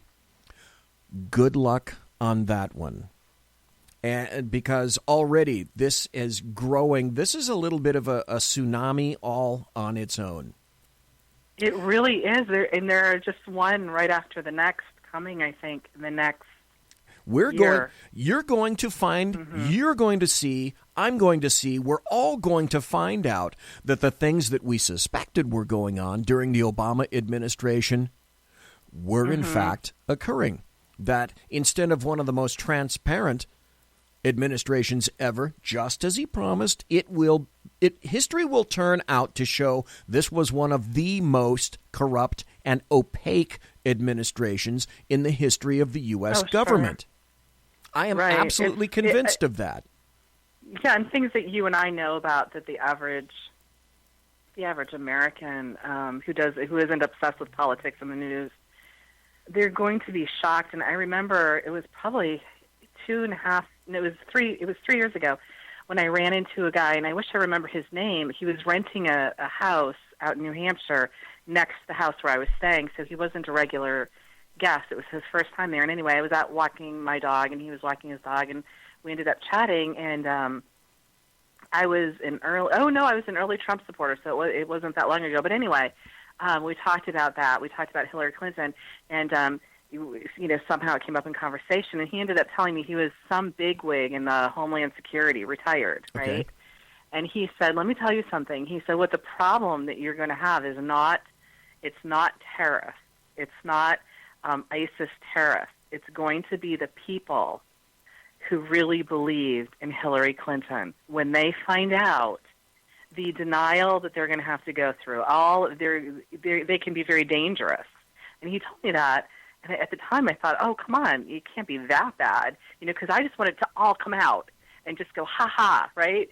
You were wrong, and she's corrupt, and he's corrupt, and all of this. And he was telling me, no, that's what they talk about in the FBI. It's the Americans who have been, just kind of going along about their day, or who really are true believers in Obama and Hillary. When they find out really what's been going on, it's going to be a little bit of a dangerous time as well. Well, so he was trying to intimate that he believes that there's going to be rioting because the Clintons were proven to be corrupt? I don't know that he meant rioting, but he just said they can be dangerous. I just remember him saying they could be dangerous. I don't think he meant, to what degree, but that they're going to be very upset, and that they could be so upset they could become dangerous. Okay. For themselves or to people, but he didn't say anything about rioting or anything. But then I don't know if you've had a conversation with a leftist lately, and they just go off. The conflict that they must be feeling when they find out the things that they believed were not true. That's the downside of it. But the upside of it is we've waited for so long for this stuff to come out, and I say let the chips fall where they may. Absolutely. And let's deal with it. Absolutely. Yeah. We got about another 6 more minutes before the bottom of the hour break, and by God, I actually am going to have to take a break this time. Kari Baxter Donovan, the East Coast political goddess, you're talking about the Clintons. Have I got a story for you? And I bet... Talk it to me. I bet... you haven't heard this one, and I bet a lot of people haven't heard this one. And when you hear it, you're going to say, number one, oh my fuck. And the second thing you're going to say is, now I understand why this information is not out in the general public. This is from a strange little website that I found, and it indicates the headline is this: I hope you're all sitting down. Do you know Tammy Jackson? Have you ever heard of Tammy Jackson from the Tammy Jackson Show? She comes from Hugh Hewitt. She knows Jeff Dunetz. I'm sure you've heard of Jeff Dunetz. Yes. Okay. And Hugh Hewitt. And so I think it probably, but, I don't. She wrote a series. I'll just cut to the chase. She wrote a series of articles, and I talked to her about a week and a half ago, She wrote a series of articles called The 41 Dead Bodies of the Clintons. In other words, gee, with all these people falling dead all around the Clintons, I wonder if there's a story behind there. And there was. And it was a continuing massive story of situation after situation after situation where people that were linked to the Clintons, and she had tons of attributions from big-time journalist sources, New York Times, Washington Post, etc., etc., proving that bodies were falling all around the fruited plain wherever the Clintons were involved. Well, here's an article I just discovered that I sent to Tammy Jackson. Doctor who exposed Clinton Foundation corruption in Haiti found dead. Yet another individual involved with exposing the fraud of the Clinton Foundation, to the surprise of no one, has turned up dead. This time with a knife in the chest. Yet for all those well-versed on the money oddities and inconsistencies that always seem to follow the mysterious deaths in relation to the Clinton family, even the knife in the chest will not seem to officially rule out the proclamation of suicide, or as those privy to the previous cases have taken to calling it, being suicided. In this case, Dr. Dean Launch, a prominent Manhattan surgeon, was sadly found dead on the bathroom floor of his apartment by his 11-year-old daughter. Dr. I think it's Lorich, I think I mispronounced that one, was known for many different aspects of his career, yet one particular aspect seems to stand out. That was his desire to expose the staggering inadequacies of the medical trauma care that was promised to the Haitian people by the Clinton Foundation after it had raised over $30 million in donations following the 2010 earthquake. While Dr. Lorich was working overseas in Haiti, he had discovered that not only was the medical treatment promised by the Clinton Foundation nowhere near what $30 million should have provided, but that the treatment was almost non-existent. In January of 2010, Dr. Lorich decided to send an email to a confidant detailing this affront to the Haitian people, which ended up being forwarded to Cheryl Mills, who at the time was chief of staff to none other than Secretary of State Hillary Clinton. The doctor's correspondence, provided by WikiLeaks, was highly critical of how the situation in Haiti was being handled. This is a quote. Disaster management on the ground was non-existent. Cheerios on the tarmac are not getting it done on these patients, which clearly would be savable if good care could urgently be provided. While this in and of itself is quite damning, considering how the anguish of the Haitian people had been used to garner funds that were clearly not being used appropriately, this email was only a prelude to what came next. Dr. Lorich then publicly decried the horribly inept conditions in Haiti within a CNN piece entitled Doctors Haiti Medical Situation Shameful. This is another quote. We got about a minute before I go to the break. Once we arrived, we saw a severely damaged hospital with no running water and only limited electrical power supplied by a generator. Surgeries were being performed in the equivalent of a large storage closet where amputations were performed with hacksaws. This facility could not nearly accommodate our equipment or our expertise to treat the volume of injuries we saw. Well, this article continues. It goes on and on and on about what had happened and what happened to him. And so the bottom line is this.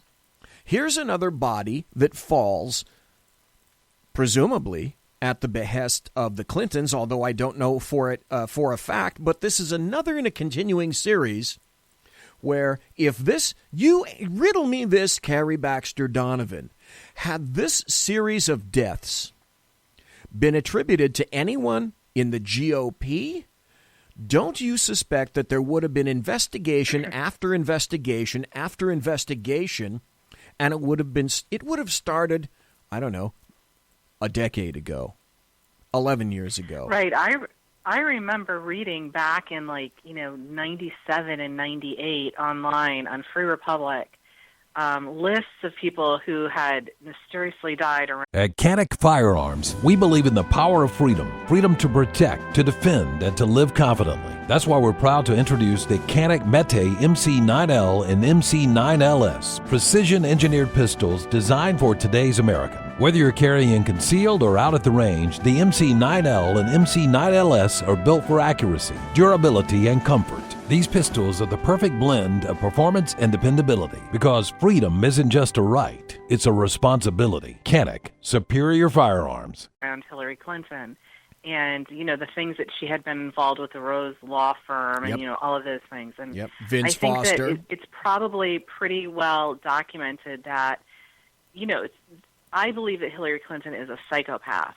And I think that probably anyone who's been around her on either side, Republican or Democrat, probably many of them have post-traumatic stress from dealing with her and are scared to death of her because of how many deaths there are, which is part of the reason why she's never investigated for anything, for any reason. And part of the reason why she, she could have this trail of dead bodies and still run for president. But no, if it was anybody in the GOP, listen, Hillary's got the biggest balls in the universe because she will commit a crime and boldface, she will defend herself. That's one thing about her that the GOP, they can't even come close to. They'll just run away in fear with their tail between their legs. That woman is fearless. Part of the reason she's fearless, I think, is because she's a psychopath. But no, if nobody else could do an iota of what Hillary has done, I think it's because people are so scared to death of her. Folks, we got to take a break. We've been talking to Kari Baxter Donovan. Thanks for being on. Now you've been tell us where you can be read, because now you're still writing articles at a particular blog and on a website now, aren't you? Yes, for Big League Politics. Okay. Mm-hmm. And do you have any new articles that have come out recently? Well, I just wrote one that's in draft, so tomorrow it should be out tomorrow. But today the article that I wrote was about Betsy DeVos and what she's been through over the last year. And so there's a fresh article up, and go check it out, because I'm actually proud of this one. It wasn't something that would have been on my radar right away, but as I started to look into it, I just found myself growing really proud of Betsy DeVos and the Trump administration, and just what they're going through personally to try to deliver to us back our freedom and our liberty. And that's really a common theme through the Trump administration and all of these nominations that I think that he's trying to pick. It's returning power back to the people. And that's part of the reason why the establishment and the left is they're so shell-shocked. You saw that with the tax reform. They don't know what to do, and it's coming at them. And I think that's all going to start to speed up too, right? Oh, yes. So we're going to have a lot of things to write about. More and more things are just going to get thrown at them, and we're going to watch them just kind of sizzle. But anyway, yes, I'm over at Big League Politics. Okay. And, of course, on Facebook and Twitter. Let me throw this out. I don't know if you're going to be around next week, but if you're around on Tuesday and the article comes out beforehand, and I'm guessing it will, would you be interested in coming on Tuesday and talking about your article? Oh, absolutely. Okay. Always. I love talking to you. Okay. I love watching your lava lamp, too. Thank you. Tell you what, let's make a plan for this. I'm going to have Dan maybe call in about 8:20 or so, and then for at least 15 to 20 minutes, I'd like to talk to you about your article and some of the things that you've got going on there. Folks, ladies and gentlemen, boys and girls, we have been talking to the East Coast political goddess. It is Kari Baxter Donovan, and I have to say thank you ever so kindly for calling in. We are finally going to go to a break, and we'll be back for the final segment right after this. Kari, thank you ever so kindly. Thank you so much. I love it. Okay, have a great night. Right. Thank you. You're listening to the SHR Media Network. Featuring right thinking from a left brain and doing the job the American maggots won't. BZ is fundamentally changing America, one diaper at a time. Just when safety pin manufacturers are running out of metal for the diapers of the leftists, where the speech is free, but the drinks are not. The bloviating Zeppelin's Berserk Bobcat Saloon can be heard every Tuesday and Thursday night, commencing at 11 p.m. Eastern and 8 p.m. Pacific. where pushback is a requisite art form in and of itself. Let your ossicles be truly liberated when you listen to the bloviating Zeppelin's Berserk Bobcat Saloon, only on SHR Media Network. No ferrets were harmed in the making of this ad. When dirty politicians, shadow governments, and deceptive Islam blind the world with fake stream media smoke, their only fear is one man with a cane. I'm Dave Milner. Join me through SHRmedia.com, HighPlainsTalkRadio.com, and the Western Free Radio Network at Spreaker, YouTube, and iTunes for a different perspective weekly on the Unpleasant Blind Guy. And catch me on Jeff Mitchell's EDL Radio on BlogTalkRadio.com. There's no surrender ever, because truth is not always pleasant. This is Sam on SHR Media. You can listen to my new show starting on Tuesdays in January. Get my perspective on national politics, a conservative's perspective on California politics, the latest in the war on terror, all of that and a lot more here on Tuesdays at SHR Media. And don't forget to follow me on Twitter at Sam_SHR Media.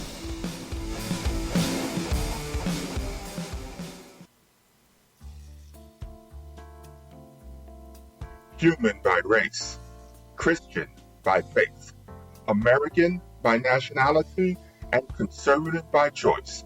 Reverend Ralph J. Chittum Sr. is the right guy on SHR Media from 8:05 to 9 p.m., Monday through Friday. And if on the rare occasion I am ever wrong, I will still always be right. The right guy on SHR Media.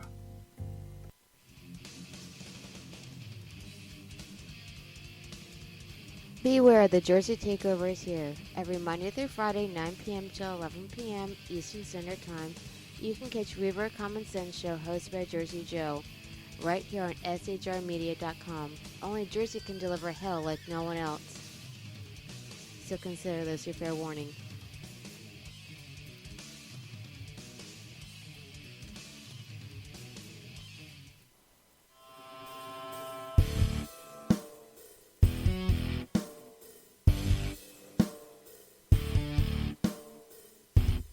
In a world controlled by corrupt politicians, a team of ordinary men emerge from the ashes to give voice to the voiceless, hope to the hopeless, clues to the clueless. Sackheads Sean, Sackheads Clint, and Sackheads BZ. The Sackheads Radio Show every Wednesday at 8 p.m. Pacific and 11 p.m. Eastern on SHRmedia.com. Watch on YouTube, Facebook, and the High Plains Pundit Network. The best in late-night conservative talk, the Sackheads Radio Show, only on the SHR Media Network. Go ahead, I'll say it again. Some of the best A-roll is going to be B-roll. Like, what are you talking about? Just the last question really cut a couple seconds. Yeah, I'm a freaking artist. I can't just come up with this shit off the top of my head. Are you freaking kidding me right now? Hey, good point. Exactly right. Hey, this is Sackhead Clint, and I'm with Sackhead Sean, Sackhead BZ. No communists allowed on the SHR Media Network. Damn straight, mister. Back to the show. Conservative media done right. You're listening to the SHR Media Network.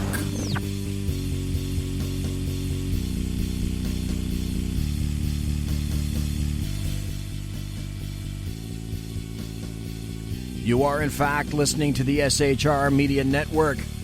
It's me, your friendly little pugnacious one, the overblown, bloviating Zeppelin, right here live and direct from the Butimous SHR Media Network studio. It's Thursday, the year of our Lord, December 21st, 2017. I apologize for the screw-up we had earlier this evening. I am going to attempt to get Alan Thomas back. It may have been just that, just an overlook by himself, and because he does in fact have some interesting things to say, and if I can pull this show off, I think it will be well worth it. So I'm not giving up. Alan, if you happen to be listening, or any of your fans, or any of the folks that still happen to be left in chat, though they were heartbroken and tears were running down their eyes. I saw really down their cheeks. I will put together a paranormal show, and I have a better idea of how I need to conduct myself on this in terms of confirmations. However, I will do it.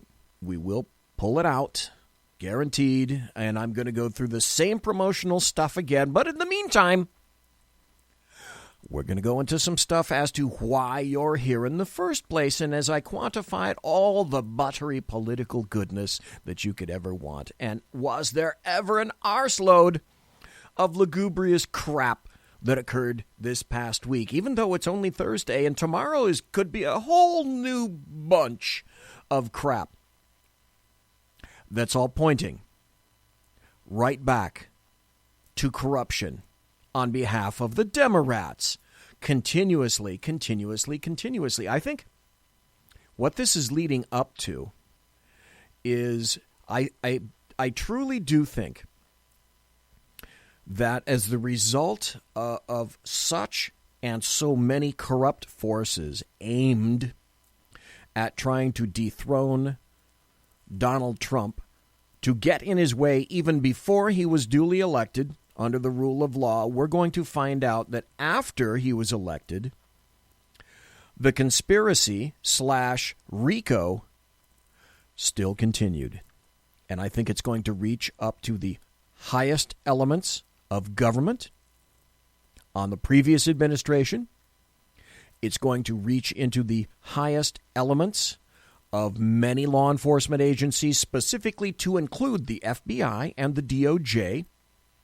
I can't forget the IRS. They will be involved as well. Any element, any administration, pick a cabinet that attempted to obstruct Donald Trump and his administration prior to the election, post-election, you're going to, I believe, see something that's going to shake this country to its very foundations. People are mentioning that, this might be bigger than Watergate. 2 words, fuck that. No, this will not be bigger than Watergate. This potentially could be the largest American scandal ever. Here's a story that I got from the Washington Times. This just came out today. Now, I have to qualify that. Today is still today on the left coast because I'm broadcasting 2 miles from the belly of the beast. I'm broadcasting behind enemy lines in occupied California, and I'm 2 miles away from the state capital. So we're on left coast time. It's 9:43, and it's already the next day on the right coast. So this, for you guys, this occurred yesterday. For me, it's still today. In any event, this is from the Washington Times. The headline goes like this: faced with a libel lawsuit, dossier crafter, that author who wrote the dossier, Christopher Steele, hedges, imagine this, hedges on linking Trump to Russia. Why? It's because of you and me. It's called pushback, is it not? I believe it is. According to an article by Business Insider, Christopher Steele, the former British intelligence officer who wrote the dossier alleging ties between Donald Trump and Russia, told The Guardian that he believes Trump's land and hotel deals with Russians need to be examined. Steele was apparently referring specifically to a 2008 home sale to Russian oligarch Dmitry Roybovalev, a multi-billionaire who bought a Palm Beach property from Trump for $95 million in 2008, 2 years after Trump put it on the market for $125 million. Rybovalev's cash infusion into Trump's bank account is believed to be the most expensive home sale in U.S. history. Stop right there. Now, oddly enough, that came from another area, but I wanted to let you hear how some of the mainstream media, what I term the American media maggots, how they're crafting it one way, and this article now reads this way.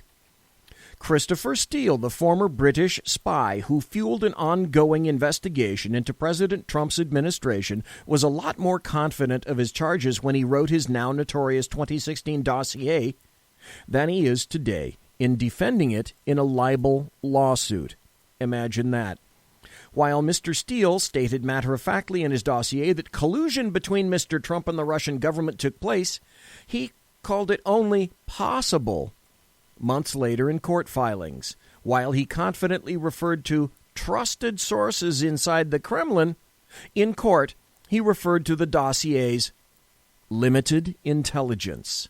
In recent weeks, the dossier of opposition research has taken on added importance in the debate over the FBI and Special Counsel Robert Mueller's investigation into suspected Russia coordination and whether it had bias against the Trump people. Congressional Republicans are demanding that the FBI explain how the deeply contested Democrat-financed document took on such importance in a major government investigation. At Canik Firearms, we believe in the power of freedom. Freedom to protect, to defend, and to live confidently. That's why we're proud to introduce the Canik Mete MC9L and MC9LS, precision-engineered pistols designed for today's American. Whether you're carrying concealed or out at the range, the MC9L and MC9LS are built for accuracy, durability, and comfort. These pistols are the perfect blend of performance and dependability because freedom isn't just a right, it's a responsibility. Canik, superior firearms. Steele wrote 35 pages of that. The bulk of it turned out to be bullshit. Here's what potentially, I submit, is going to rock absolutely the foundations of the U.S. federal government. And if people thought that confidence in the federal government was bad, it potentially could get infinitely worse. And that's this. We've all been hearing about dossier. I said this last week, but I'm going to say it again because I think this is where this is all heading. And wait until if you like this article, just wait until you get to the next article of corruption. But it's heading this way. I believe that this Russian dossier was produced as evidence by the FBI, trotted into a FISA court in order to get warrants to wiretap Trump and his associates prior to the election. And it's from this fruit of the poison tree, which already Steele, the author of this, is being sued for libel, and now he's backtracking on his words. And the reason you're not hearing any real, true information come out from the FBI is because now they're beginning to realize that they are deeply, that Comey specifically deeply involved, the FBI, in all of this, and that everything was a frame job against Donald Trump, the guy with the dead orange cat on his head, because they didn't care for him. He wasn't their guy. He was a Republican, and they're going to pull out, they pulled out all the stops on him. There will be a RICO. There is an easy RICO case on all of this. Well, you heard about the libel suit and the dossier. Now hear about this. This is from the Daily Signal. Obama Justice Department's $1 billion, with a B, $1 billion slush fund boosted liberal groups. Gosh, I wonder what would have happened if a Republican Department of Justice had spent $1 billion towards conservative groups.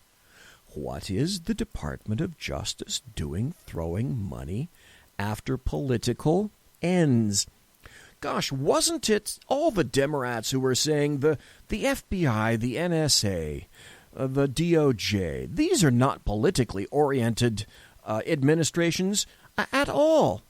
They're not politically oriented organizations, except that we're finding that more and more every day. Yes, they are. If for no other place than certainly at the top.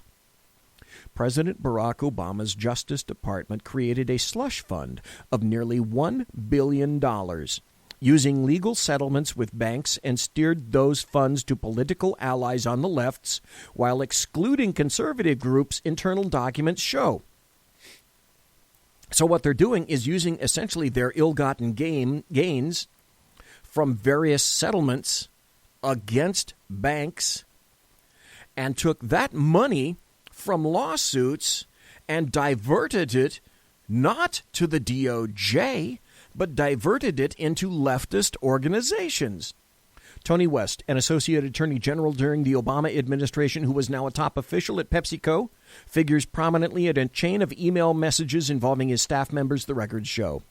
The financial institutions, which made legal settlements with the Obama administration regarding mortgage securities that imploded during the 2008 financial crisis, included Bank of America, Citicorp, Goldman Sachs, and J.P. Morgan Chase. Public records of the settlement agreements with the Justice Department show that when cash donations to liberal groups are combined with other donations in the form of loans and a separate settlement with Volkswagen of America, the slush fund may have topped $3 billion. But, hell, I guess that's okay.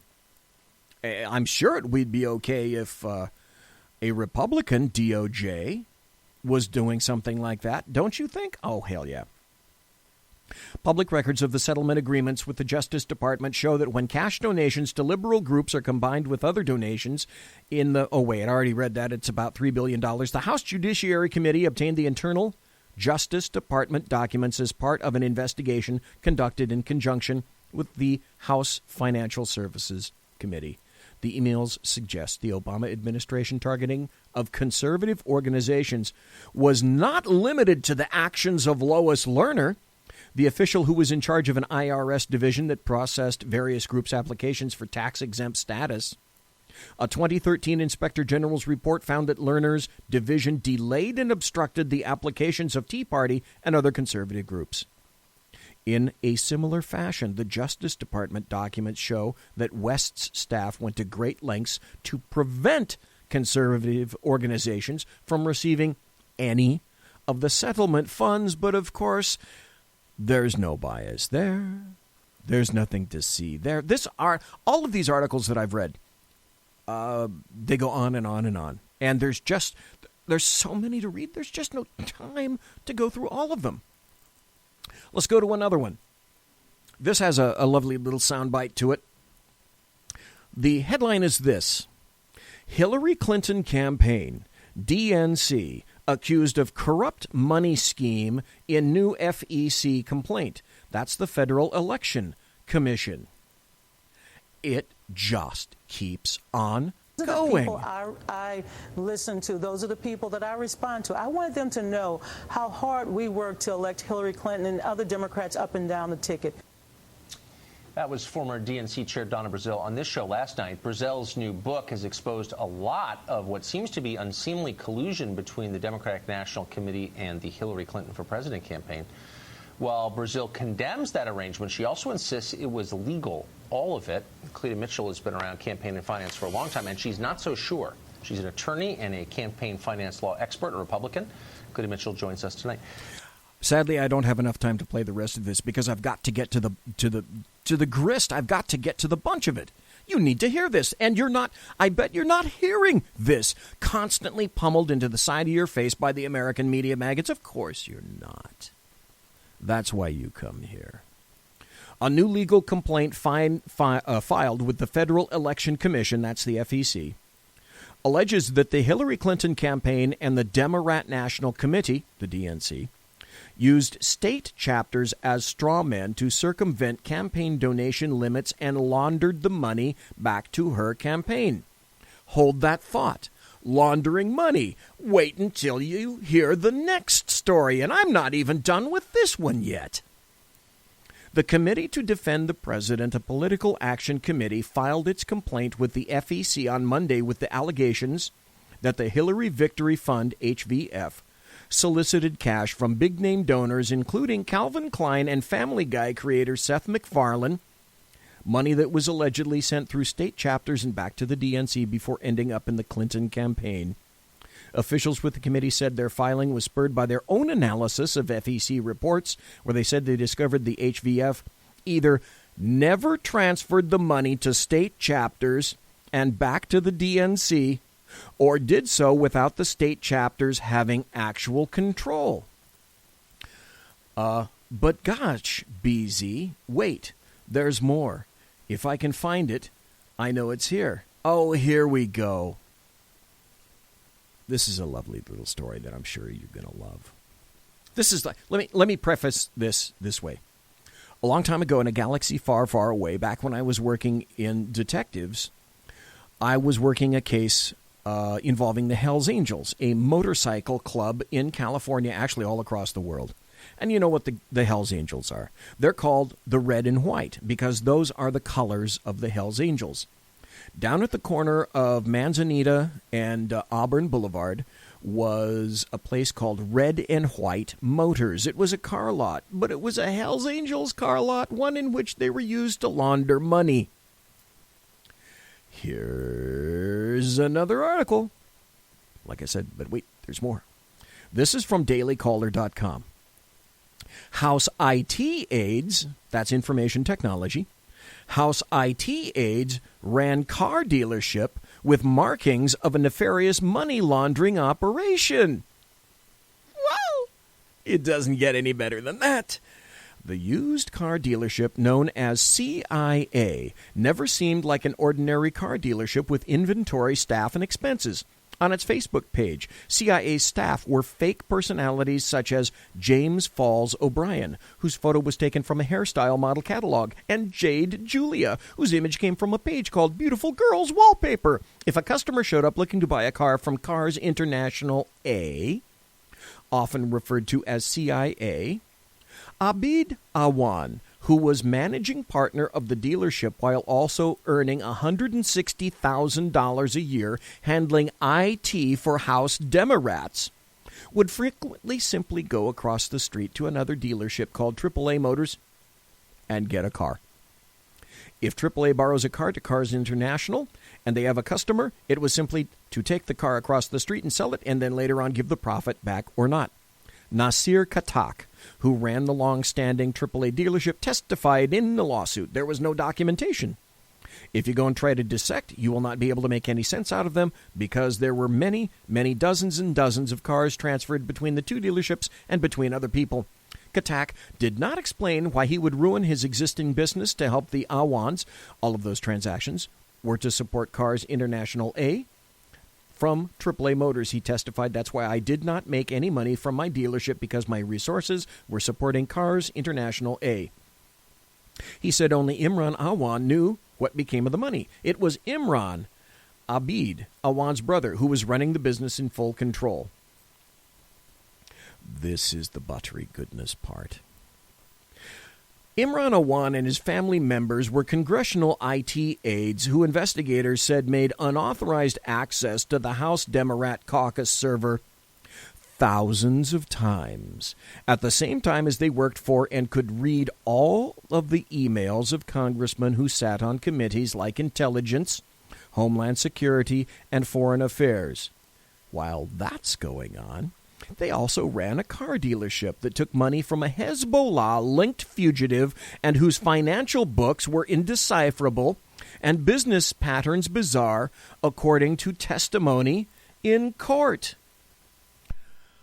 Oh my fucking God! And that's just the tip of the iceberg. Monsieur!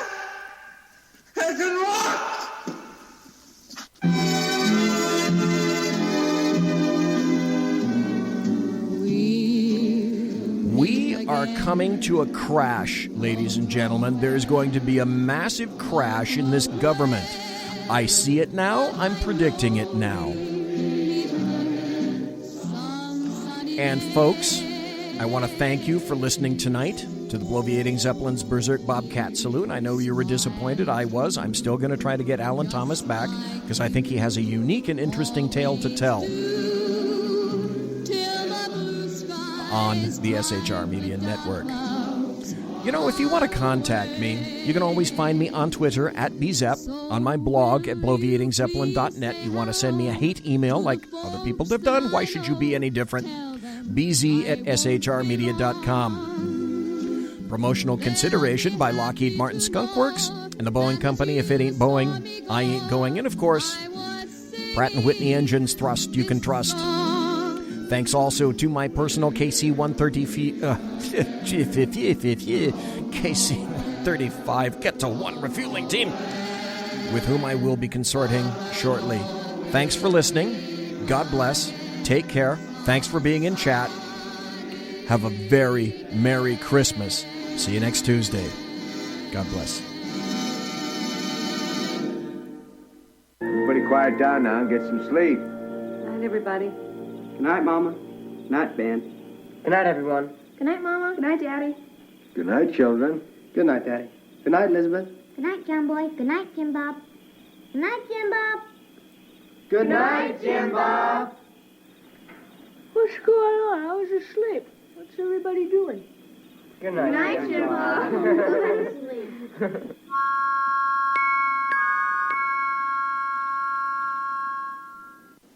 Good night, and good luck.